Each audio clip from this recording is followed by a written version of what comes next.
Thank you very much for joining me on this video.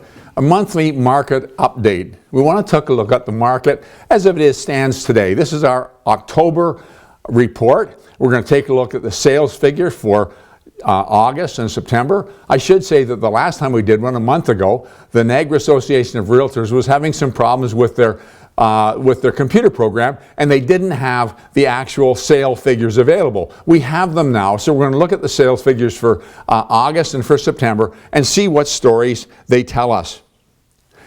First of all, when you take a look at the unit sales, number of sales across the region, you'll find that in the month of September, the region sold 981 units in September and 1,003 in August. If you compare it to July, July was 1,047. And you'll see it's down a little bit in August and down a little bit more in September. And that's not unusual. It's a little bit of a flattening that we get in the fall, and that's what's happened in each year. In fact, if you take a look at it actually, August is down 4.2% from July, and September is down 2.19% from August. So 4.2% and 2.19%. Very, very marginal. But the real story is comparing it year over year to the previous year. If we go back to August again, and we take a look at 2020 with 1,003 units sold, and we compare it to 1 year before when there were 746 units sold, we'll find that it's actually up 34.5% from a year ago. And if we go back to 2018, when there were 640 units sold in August, we find that we're up 56.7% in units from 2 years ago. Moving on to September, we'll find that our 981 units in September, compared to a year ago when it was 616, is actually up 59.3%. And if we compare it to 2018, when there were 597 units sold, we're up 64.3%. So it's amazing, not just the fact that it's slightly down because of the time of year, but how strong the market is compared to the past 1 year, 2 years. We can go back 3, 4, 5 years. It's historically the strongest market we've ever seen. The strongest August and the strongest September in terms of units sold. The best way to see this is on a graph. And take a look at the graph, and you'll see that 2020 is in green, 2019 is in black, and 2018 is in red. And if you look at this graph, you'll see that slight dip after July for August and September. But look at how elevated it is compared to previous years. They went down a little bit too, but there's no comparison. We're just in the stratosphere compared to the number of units sold in previous years. If we move on to the average sale price, and we take a look at the same story emerging, we see the average sale price across the region in September came in at $565,878. In August, it came in at $568,632.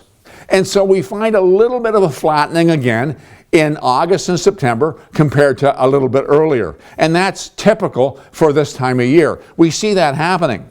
So September was down from July by $10,252 or 1.78%.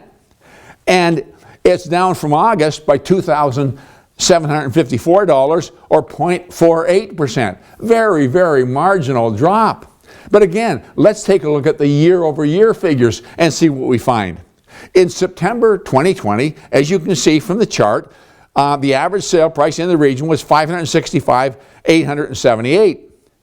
If we compare it to 1 year before, when it was $464,160, that's an increase of $101,718 or 21.91%. 21.91% year over year in 1 year.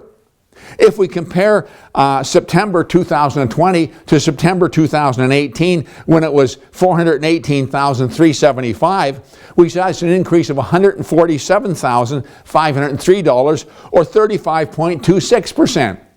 So what do we see across the region? We see from 2018 to today, the market's gone up 35.26%, and 1 year ago to today, it's gone up 21.91%. That's awesome. That's incredible. That's the reality of what's going on in the marketplace. And speaking of reality, let me talk to you just in general what I see going on in the marketplace. We see a lot of multiple offers coming in. If you got a property that's listed at an entry-level price, and in St. Catharines, Niagara, that might be anything from $200,000 to $400,000. Certainly in the low threes and the upper twos, there's a feeding frenzy because there's not very many properties. It's hard to acquire.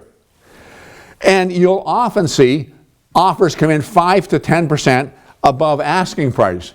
And in any price range, if it's sharply priced, if it's on the target, then you'll find there's multiple offers and there's demands and so on. At the same time, I'm noticing throughout the board some price reductions. What's happened there is you've had over-aggressive sellers who know that it's a very hot market and they're trying to get more than the property's worth. Buyers are very astute today. They're looking for a buy, they're looking for a deal, they're willing to pay, but they're not willing to overpay. So if you've got a property that's properly priced, you're going to get multiple offers, you're going to get a satisfactory solution. If you're overpriced, it's probably going to sit. So moving forward, as we look, we're going to expect the market to continue to slide just a little bit into November and December and January, and then probably pick up again the steam that it had. And in the meantime, from what we've seen so far, we're going to see property continue to appreciate. It's just an excellent market out there. It's a wonderful market whether you're a buyer wanting to capitalize on what's going on or whether it's a seller wanting to take your equity out. It's a wonderful market, but you need to be prepared. You need to approach it properly. You need to have a good realtor on your side. Thank you very much for joining me on this video. I look forward to another market report this time next month.